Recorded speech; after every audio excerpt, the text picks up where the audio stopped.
Hello दोस्तों, आज जो मैं वीडियो में डिस्कस करने वाला हूँ रिलेटेड टू स्ट्रक्चरल रिफॉर्म से है। सो TY BCom business economics M5 से है। सो इसके पहले एक वीडियो मैंने अपलोड किया है जहाँ पे मैंने डिस्कस किया था मैक्रो इकोनॉमिक स्टेबलाइजेशन, जो इसका ही पार्ट है, ए पार्ट है। सो ये इसमें B पार्ट है, इसमें डिस्कस करूंगा। इसके बाद भी बहुत सारे कंसेप्ट है, उसके वीडियोज भी मैं अपलोड करूंगा। अगर आपको कुछ डाउट है, कुछ भी सजेशन है, तो आप मुझे कमेंट सेक्शन में बता सकते हैं या मुझे इंस्टाग्राम पे फॉलो कर सकते हैं। वहाँ पे आपके कुछ क्वेश्चन है मुझसे पूछ सकते हो। अगर इस टॉपिक का नोट चाहिए तो लिंक डिस्क्रिप्शन में मिल जाएगा, ठीक है। सो हमने उसमें क्या पढ़ा था, इकोनॉमिक को स्टेबलाइजेशन, मैक्रो इकोनॉमिक को स्टेबलाइजेशन कैसे करते हैं। उसमें 3 पॉइंट था, इन्फ्लेशन था एंड फिस्कल पॉलिसी था, बैलेंस ऑफ पेमेंट था, वो डिमांड साइड था, डिमांड को कैसे हम कंट्रोल करना है, ठीक है। यहाँ पे जो हमको सप्लाई साइड मैनेजमेंट के बारे में डिस्कस करना है, दैट इज स्ट्रक्चरल रिफॉर्म। जो स्ट्रक्चर है उसको रिफॉर्म, जो इकोनॉमी का स्ट्रक्चर है उसको चेंज करना है, उसको रिफॉर्म लाना, मतलब उसके अंदर चेंजेस करना। अब ये चेंजेस क्यों आया था, मैंने फर्स्ट वीडियो में डिस्कस किया था कि हमारी इकोनॉमी में जो था जो है बहुत ज़्यादा स्ट्रगल कर रही थी, तो उस चीज़ की वजह से हमारी मतलब इकोनॉमी को कुछ ना कुछ स्टेप लेना था कंट्री को। इस वजह से क्या हुआ कि कंट्री ने मतलब इकोनॉमिक रिफॉर्म लाया, NEP लाया, न्यू इकोनॉमिक पॉलिसी, और उसके बाद LPG लाया था, लिबरलाइजेशन, प्राइवेटाइजेशन, ग्लोबलाइजेशन। सो अब जो है इसके अंदर हम वो LPG के बारे में डिस्कस करेंगे, ठीक है।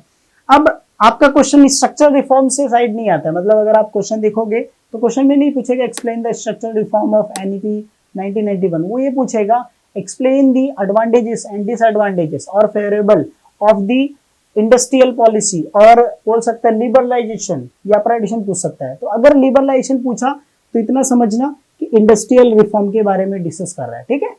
अगर उसके बाद अगर वो प्राइवेटाइजेशन के बारे में डिस्कस किया तो वो पब्लिक सेक्टर्स रिफॉर्म के बारे में आएगा, ठीक है। या ग्लोबलाइजेशन के बारे में पूछा तो ग्लोबलाइजेशन का अलग से है, जो नेक्स्ट वीडियो में अपन डिस्कस करेंगे, ठीक है। सो हम लोग डिस्कस कर लेते हैं स्ट्रक्चर रिफॉर्म में। देखो ये 4 पॉइंट है और चारों का डिटेल में मेरे को स्टडी करना पड़ेगा, इसके लिए 2 वीडियो और लगेगा। सो आज के टॉपिक में मैं ये दोनों डिस्कस करता हूँ, बाकी ये जो दोनों टॉपिक है इसका अलग से एक वीडियो बनाना पड़ेगा, क्योंकि ये डिटेल में डिस्कस करने के लिए काफी ज्यादा एक्सप्लेनेशन करना पड़ेगा, बताना पड़ेगा। तो हम लोग नेक्स्ट वीडियो में डिस्कस कर लेंगे ये दोनों टॉपिक को, ठीक है। सो अभी के टॉपिक को हम क्या डिस्कस कर रहे हैं, इंडस्ट्रियल रिफॉर्म को और जो है पब्लिक सेक्टर्स रिफॉर्म के बारे में डिस्कस करें, ठीक है। अब यहाँ पे आपको समझना पड़ेगा इंडस्ट्रियल रिफॉर्म क्या होता है। इंडस्ट्रियल रिफॉर्म अगर आप बोलोगे लिबरलाइजेशन, आप बोल सकते हो इसको, it is a liberalisation. Industrial reform आना मतलब ये होता है कि पहले हमारे कंट्री की जो इकोनॉमी थी वहां पे बहुत ज्यादा रिस्ट्रिक्टिव पॉलिसीज थी। मतलब अगर किसी को इंडस्ट्रियल सेटअप करना होता तो इट बिकम वेरी डिफिकल्ट, और बहुत सारे जो प्रोसेस थे वो बहुत कॉम्प्लिकेटेड थे, तो इसलिए इंडस्ट्रियल को सेटअप करना बहुत ज्यादा डिफिकल्ट होता था। लाइसेंसिंग पॉलिसी जो था, तो ये सारी चीजों के लिए बहुत ज्यादा प्रोसेस जो था कॉम्प्लिकेटेड हो जाता था, क्योंकि विदाउट लाइसेंस आप इंडस्ट्री स्टार्ट नहीं कर सकते थे उस टाइम पे 1991 से पहले। सो जब इंडस्ट्रियल रिफॉर्म आया तो इसमें ये हो गया कि जो भी लाइसेंसिंग पॉलिसी थे उसको खत्म कर दिया गया। खत्म कर दिया दैट मीन्स जो जहाँ पे 10 रजिस्ट्रेशन प्रोसेस था वहां पे सिंप्लीफाई करके सिर्फ 2 कर दिया। दैट मीन्स आप इजिली क्या कर सकते हो, सेटअप कर सकते हो। सो इस तरीके से क्या हुआ, इंडस्ट्रियल रिफॉर्म आया। तो अगर आप इंडस्ट्रियल रिफॉर्म के बारे में इंट्रोडक्शन लिख रहे हो तो आप एक्सप्लेन कर सकते हो कि पहले के जो पॉलिसीज थे बहुत ज्यादा रिस्ट्रिक्टिव थे, और वहां पे क्या होता था, इंडस्ट्री सेटअप करना बहुत पॉसिबल नहीं था, कॉम्प्लिकेटेड प्रोसेस था। और इस तो क्या हुआ, इकोनॉमिक पॉलिसी जब आया तो it become very easy to set up industrial policy. इस तरीके से आप एक्सप्लेन कर सकते हो इंट्रोडक्शन ऑफ इंडस्ट्रियल रिफॉर्म, ठीक है। मतलब इंडस्ट्री में रिफॉर्म आया। अब इसकी वजह से ये हुआ कि पहले इंडस्ट्री अगर 10 थे तो अभी क्या हो गया, 1000 हो गए। मतलब जब इंडस्ट्रियल रिफॉर्म आया तो इंडस्ट्री का सेटअप जो था, इंडस्ट्रियल ग्रोथ था, वो क्या हो गया, बढ़ गया। और जब बढ़ गया मतलब उसकी वजह से क्या हुआ कि हमारे देश में आउटपुट भी बढ़ गया। आउटपुट बढ़ा तो हमारे देश में जो अनएम्प्लॉयमेंट प्रॉब्लम थी वो भी सॉल्व हो गई। हमारे देश में वैराइटीज प्रोडक्ट, वो भी प्रोडक्ट का वो भी क्या हो गया, सॉल्व हो गया। सो हमारे देश में टेक्नोलॉजी भी क्या हो गया, अपडेट हो गई, जो हम लोग आगे पढ़ेंगे, ठीक है। यहाँ पे मैंने 4 पॉइंट लिखा है, आप एक्स्ट्रा पॉइंट भी लिख सकते हो, ठीक है, कोई प्रॉब्लम नहीं। मैं बताऊंगा कैसे आप एक्स्ट्रा पॉइंट लिख सकते हो, ऐसा जरूरी नहीं है, ठीक है। हमने इंट्रोडक्शन डिस्कस कर लिया इंडस्ट्रियल रिफॉर्म। अब हम डिस्कस करते हैं फर्स्ट पॉइंट क्या बोलता है, abolition of the industrial policy और इंडस्ट्रियल लाइसेंसिंग। मतलब जो लाइसेंसिंग पॉलिसी था उसको अबॉलिश कर दिया, मतलब खत्म कर दिया जाए, ठीक है। खत्म करने के बाद क्या गया, नया पॉलिसी लाया जो बहुत ज्यादा इजी है इंडस्ट्री को सेटअप करने के लिए। इसीलिए हमारे देश में इंडस्ट्रियल जो इकोनॉमी में इंडस्ट्री क्या हो गई, बहुत ज्यादा फास्ट ग्रो हो गई, और उसके वजह से हमारा जो मैन्युफैक्चरिंग सेक्टर था वो काफी ज्यादा ग्रो हुआ। उसकी वजह से हमारे देश में ओवरऑल इकोनॉमी जो क्या हो गई, GDP जो हमारा कंट्री का था वो क्या हो गया, ग्रो हो गया। सो इस तरीके से आप बोल सकते हो। लेकिन यहाँ पे आपको ये भी बोलना है कि इंडस्ट्रियल लाइसेंसिंग खत्म करना, लेकिन क्या हो गया कि 5 ऐसे सेक्टर्स है जिसमें स्टिल लाइसेंस की रिक्वायरमेंट होती है, जैसे अल्कोहल हो गया, टबैको हो गया, केमिकल हो गया, या फिर मेडिसिन बोल सकते हो। तो ऐसे कुछ सेक्टर्स है जहां पे लाइसेंसिंग रिक्वायर है, लेकिन बाकी उस 5 सेक्टर्स के अलावा बाकी जितने सेक्टर्स है उसके लिए लाइसेंस का रिक्वायरमेंट नहीं होता।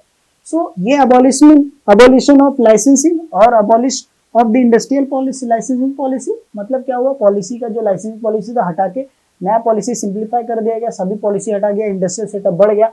लेकिन 6-5 इंडस्ट्रीज को छोड़ के जिसमें अल्कोहल है, टबैको है, ये लिक्विड आप बोल सकते हो, अल्कोहल इसमें इंक्लूड हो गया, मेडिसिन है, केमिकल है, इसे कुछ सेक्टर्स है जिनको क्या किया, स्टिल लाइसेंस के लिए रखा गया कि विदाउट लाइसेंस आप बिजनेस रन इंडस्ट्री सेटअप नहीं कर सकते। ठीक है, नेक्स्ट पॉइंट क्या है, permitted foreign investment, that is FDI, foreign direct investment हो गया भाई। जब एलपीजी आया, लिबरलाइजेशन, ग्लोबलाइजेशन, प्राइवेटाइजेशन।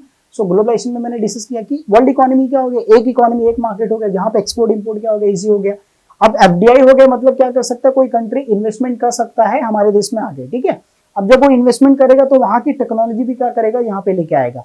सो इससे क्या हुआ, जो फॉरेन डायरेक्ट इन्वेस्टमेंट इंक्रीज हुआ और हमारे देश में टेक्नोलॉजी का भी क्या हो गया, अपडेशन हुआ। बहुत सारे ऐसे टेक्नोलॉजी आए जिससे हमारा प्रोडक्शन प्रोसेस क्या हो गया, बहुत ज्यादा बढ़ गया। आप ऐसे समझिए, अगर फार्मिंग सेक्टर्स में है, एग्रीकल्चर सेक्टर्स में, सो वहां पे ऐसे बहुत सारे टूल है जिससे हमको एग्रीकल्चर फार्मिंग करना बहुत आसान हो गया। मतलब चाहे वो फर्टिलाइजर्स का यूज करना हो, चाहे वो वाटर्स का, जैसे हम पानी डालते हैं, बहुत सारी चीजें, या हम जैसे क्वालिटी प्रोडक्ट कैसे प्रोड्यूस कर सकते हैं टेक्नोलॉजी का यूज करके, फर्टिलाइजर्स, तो बहुत सारे जो है सिंप्लीफिकेशन लेके आया, टेक्नोलॉजी आ गया। तो उसकी वजह से क्या हुआ कि हमारे इंडस्ट्रियल सेक्टर्स में बहुत ज्यादा डेवलपमेंट हुआ। तो ये अब बोल सकते हो फॉरेन डायरेक्ट इन्वेस्टमेंट और फॉरेन टेक्नोलॉजी का। ठीक है, reduced the role of public sector, मतलब पब्लिक सेक्टर्स का जो रोल था वो क्या कर दिया गया, खत्म कर दिया गया और बहुत हद तक कम कर दिया गया। अब मतलब कम कर दिया गया कैसे, क्योंकि वो क्या कर दिया गया, प्राइवेटाइजेशन कर दिया गया। तो वो सेक्टर्स रोल ऑफ पब्लिक क्या हो गया, जो सपोर्ट था वो क्या हो गया, धीरे धीरे कम हो गया। ठीक है, तो आप बोल सकते हो reduction of role of public sectors, public sectors का जो रोल हो गया धीरे धीरे क्या हो गया, खत्म हो गया। क्योंकि ये इंडस्ट्रियल पॉलिसी बहुत सारे क्या हो गया, कंपटीशन इंक्रीज हो गया, नए नए इंडस्ट्री सेटअप हुए, तो वहां पे कंपटीशन लेवल क्या हो गया, बढ़ गया। और जब कंपटीशन बढ़ता है तो इनडायरेक्टली क्या होता है, आउटपुट तो इंक्रीज होता ही है, कंज्यूमर को भी बेनिफिट होता है, कंजम्पशन ज्यादा होता है। तो हमारे देश को कंजम्पशन जहां पे ज्यादा हुआ, मतलब हमारे देश को जीडीपी को बेनिफिट हुआ। तो उससे क्या होगा, हमारी इकोनॉमी को बेनिफिट हुआ। जीडीपी ग्रो हुआ मतलब हमारे कंट्री का ओवरऑल बेनिफिट होता है। क्योंकि यहाँ पे आपको समझना चाहिए, हमारे कंट्री की जो जीडीपी है that is based on domestic consumption. और हमारे देश में अगर डोमेस्टिक कंजम्पशन बढ़ा, मतलब हर सेक्टर्स में, चाहे वो ऑटोमोबाइल्स हो, हर सेक्टर्स में अगर डिमांड बढ़ गया, उसका ज्यादा सेलिंग हो रहा है, मतलब कंजम्पशन ज्यादा हो रहा है, तो हमारे देश का जीडीपी भी क्या होगा, ग्रो होगा। उसके बाद removal of MRTP, that is क्या है, monopoly and restrictive trade policy जो थी, वो ट्रेड पॉलिसी हटा दिया गया। मतलब जो मोनोपोली के पॉलिसी, बहुत सारे रिस्ट्रिक्शन थे सेटअप करने के लिए, वो ट्रेड पॉलिसी हटा के क्या लेके आ गया, कंपटीशन एक्ट 2002 लेके आ गया। अब ये कंपटीशन एक्ट 2000, इसमें डिफरेंस क्या है, इसमें डिफरेंस ये है कि अगर मैं इंडस्ट्री सेटअप कर रहा हूँ, उसका जो बिजनेस कर रहा हूँ, अगर मेरा कंपनी जो इंडस्ट्री सेक्टर वो बहुत ज्यादा परफॉर्म अच्छा कर रहा है, क्वालिटी प्रोडक्ट आउटपुट बहुत ज्यादा दे रहा है, तो मुझे क्या मिलेगा, उसके हिसाब से अवार्ड मिलेगा। और उस अवार्ड का मुझे डिनोट करेगा कि हमारी इंडस्ट्री जो हमारा प्रोडक्ट है वो सुपीरियर है, मतलब उससे क्या होगा, हमारा रेटिंग होगा, ऐसा आप समझ सकते हो। सो जैसे रिकॉग्निशन मिलता है ना कोई इंडस्ट्रीज का, जैसे आपको कोई कॉम्पिटिशन में आपने पार्टिसिपेट किया, आप पार्टिसिपेशन सर्टिफिकेट मिलता है। सेम अगर इंडस्ट्री अच्छा परफॉर्म कर रही है, अच्छा ओवरऑल प्रोडक्शन हो रहा है, आउटपुट ज्यादा हो रहा है, अगर वो अच्छा वर्क कर रही है मार्केट में, तो उसके लिए उसको क्या मिलेगा, एक अलग से अवार्ड मिलता है। अलग अलग अवार्ड रहते हैं, जैसे रत्न अवार्ड रहता है, तो जिसे टाटा कंपनी को मिला है। सो ऐसे कंपटीशन एक से कर दिया गया। इससे बेनिफिट क्या हुआ कि हेल्दी कंपटीशन हो गया, जहां पे क्या हो गया कि कंपटीशन हुआ, मतलब क्या हुआ, आउटपुट, क्वालिटी प्रोडक्ट और कंजप्शन जो धीरे धीरे क्या हो गया, इंक्रीज हो गया। तो ये जो एमआरटीपी एक्ट था उसको क्या कर दिया गया, जो है रिप्लेस कर दिया गया, किससे, कंपटीशन एक्ट 2002 से, जो आपने पढ़ा रहेगा इकोनॉमिक्स में SY BCom के 4th सेमेस्टर में। ठीक है, फिर उसके बाद अगर ये 4 पॉइंट, अब सर मुझे आगे नेक्स्ट पॉइंट लिखना है तो मैं क्या कर सकता हूँ, देखो इसमें एक पॉइंट और लिख सकते हो, इंडस्ट्रियल पॉलिसी की वजह से एम्प्लॉयमेंट का इंक्रीज हुआ, नंबर ऑफ एम्प्लॉयमेंट इंक्रीज हुआ। तो जब एम्प्लॉयमेंट, लोगों को रोजगार मिलने लग गया, इंडस्ट्री सेटअप हुआ, सो इससे क्या हो गया कि ओवरऑल इकोनॉमी का बेनिफिट होने लग गया। अब ये एम्प्लॉयमेंट जहां पे अपॉर्चुनिटीज क्रिएट हुआ, वहां पे एक पॉइंट और जनरेट होता है, इंप्रूविंग स्टैंडर्ड ऑफ लिविंग। लोगों का रहन सहन भी क्या हो गया, इंप्रूव हो गया, क्योंकि उनको क्वालिटी प्रोडक्ट, उनका इनकम हो गया। So they are started living their own life, मतलब as per their own choice, जैसे उनका लाइफ जीना था, जैसे वो जीना चाहते थे, उस तरीके से क्या करने लगे, उनके अंदर इंप्रूव हो गया। उनको जो पर कैपिटा इनकम वो भी इंक्रीज हो गया। सो इस तरीके से आप क्या कर सकते हो, लिख सकते हैं। इंडस्ट्रियल ग्रोथ भी यहाँ पे लिख सकते हो आप, इंडस्ट्रियल ग्रोथ भी पॉइंट लिख सकते हो। ओवरऑल इकोनॉमिक डेवलपमेंट भी आप यूज कर सकते हो कि इसकी वजह से क्या हुआ, हमारे देश में इकोनॉमिक डेवलपमेंट हुआ। ठीक है, इस तरीके से आप पॉइंट क्या कर सकते हो, खुद का ओन एड पॉइंट कर सकते हो, जो काफी ज्यादा इजी होता है एग्जामिनेशन पॉइंट ऑफ व्यू लिखते हुए। ठीक है, सो ये था लिबरलाइजेशन। अगर इस टॉपिक का नोट चाहिए तो ये 11th में भी था, 12th में भी है, उसके बाद FY BCom में भी था, FC में, ऐसे बहुत सारे ये टॉपिक सारी जगह रिपीटेड है, सिर्फ अलग अलग तरीके से एक्सप्लेनेशन दिया है। तो आप ये रीड करके वही सेम चीज आप क्या कर सकते हो, एक्सप्लेन कर सकते हो। ठीक है, पब्लिक सेक्टर्स रिफॉर्म डिसइन्वेस्टमेंट। ठीक है, अब मैंने बताया डिसइन्वेस्टमेंट मतलब क्या करना कि जो गवर्नमेंट है, जो पब्लिक सेक्टर्स है, वो क्या करना है, 49% होल्डिंग क्या करता है, वो सेल कर देता है। ठीक है, अब उसमें क्या होता है, लेकिन गवर्नमेंट का होल्डिंग 51% होल्डिंग रहता है, जिससे क्या कर सकते हैं, गवर्नमेंट ही कंट्रोल करता है, बाकी जो चलाने के लिए जो है बिजनेस प्राइवेट सेक्टर्स को करता है, वो डिसइन्वेस्टमेंट। अब यहाँ पे बात आती है कि सर डिसइन्वेस्टमेंट क्यों हुआ, पब्लिक सेक्टर्स का जो है रिफॉर्म क्यों हुआ। रीजन ये था, there are many sectors, 17 sectors अगर आप बोलोगे तो 17 सेक्टर्स को क्या किया गवर्नमेंट ने, प्राइवेटाइजेशन कर दिया। रीजन एक ही था, क्योंकि 17 सेक्टर्स को, पब्लिक सेक्टर्स को मैनेज करना वो बहुत ज्यादा डिफिकल्ट हो रहा था और वहां पे इफिशियंसी नहीं दिख रही थी, मतलब वहां पे इफेक्टिव तरीके से मैनेजमेंट जो था वहां पे कुछ ना कुछ कम हो जाता था, बरोबर सही से मैनेज नहीं करते। उस टाइम पे क्या हुआ, जब प्राइवेटाइजेशन किया तो उसके वजह से इफिशियंसी बढ़ गई, और जब इफिशियंसी बढ़ गई और जब प्राइवेटाइजेशन कर दिया तो नंबर ऑफ एम्प्लॉयमेंट क्या हुआ, जनरेट हुआ। यहाँ पे भी लिख सकते हो, यहाँ पे भी लिख सकते हो। स्टैंडर्ड ऑफ लिविंग क्या हो गया, यहाँ पे इंप्रूव हो गया। ये पॉइंट आप लिख सकते हो, मैं इसलिए बोल रहा हूँ क्योंकि मैं खुद कॉलेज में पढ़ाता हूँ। आप कोई भी बुक, लाइक इकोनॉमिक्स से कोई भी बुक रीड करोगे तो वहाँ पे ये पॉइंट आपको मिल जाएगा। तो आप इजिली खुद का ओन पॉइंट क्या कर सकते हो, एक्सप्लेन कर सकते हो, पॉइंट बना सकते हो कि economic public reform, public sectors reform होने की वजह से, डिसइन्वेस्टमेंट होने की वजह से नंबर ऑफ एम्प्लॉयमेंट इंक्रीज हुआ। नंबर ऑफ एम्प्लॉयमेंट इंक्रीज हुआ तो स्टैंडर्ड ऑफ लिविंग इंप्रूव हुआ। स्टैंडर्ड ऑफ लिविंग इंप्रूव हुआ तो पर कैपिटा इंक्रीज हुआ। पर कैपिटा इंक्रीज हुआ तो ओवरऑल इकोनॉमी का क्या हुआ, ग्रोथ हुआ।